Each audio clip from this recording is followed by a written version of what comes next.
Revit is meant to be the center of a BIM-oriented workflow. So you have to have a 3D model that is quite informed.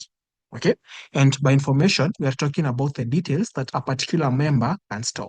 So if I select this column as I have, if I select this column as I have, and then you look on the properties on the left side of my screen, which I'm hovering over with my cursor, you can see that the software knows that this particular member that I've selected is a column, is situated in the third floor, okay, and it goes all the way to the fourth floor.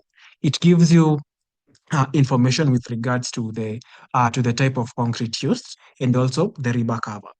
All right. So that is how informed this model is supposed to be. And stores that information for all the members. If I was to select a rebar here, you can see it is also in 3D. You can see our rebar is also in 3D. So if I was to select a rebar over here and then go to my properties, you can see the software is able to tell where that particular rebar has been hosted, its rebar number, its schedule mark, how many they are. You can see for this particular section, there are only 5. And then it also has its length and it stores all the detail about this rebar. Okay. And this is the power that comes with using Revit because it makes your construction, it allows you to give more accurate details. Okay, so when it comes to Revit, if you model accurately, then your results will be very accurate. And then everything is in 3D. And there's a process to working with it. So you have to start with modeling the elements, and then you start hosting them with Revit. And then once you have the element model, then you start creating views. Okay, these are just views that we create from the model. So what you see here in this particular model. And if I was to change something here, say if I was to delete this foundation here, okay, look at that foundation I've deleted.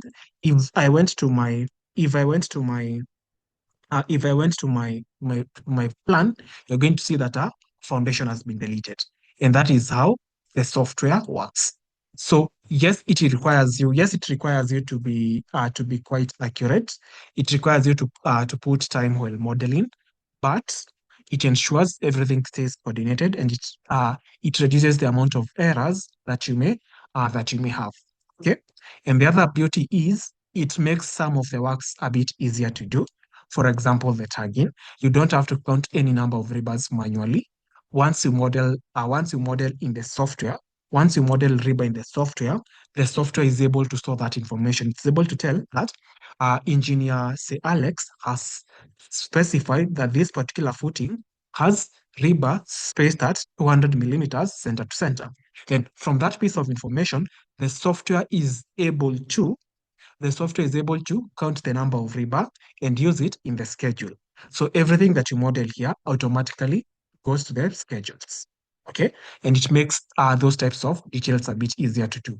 So instead of you coming to doing your detailing in line work, then you go and do your bar bending schedules manually, then you have to do your concrete takeoff manually.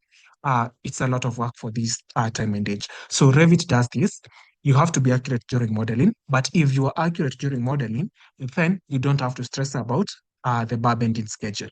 The software will generate it for you, and you can print it and give it to the contractor if that is what you want. Okay, and it allows you to print very clear drawings if you use it properly.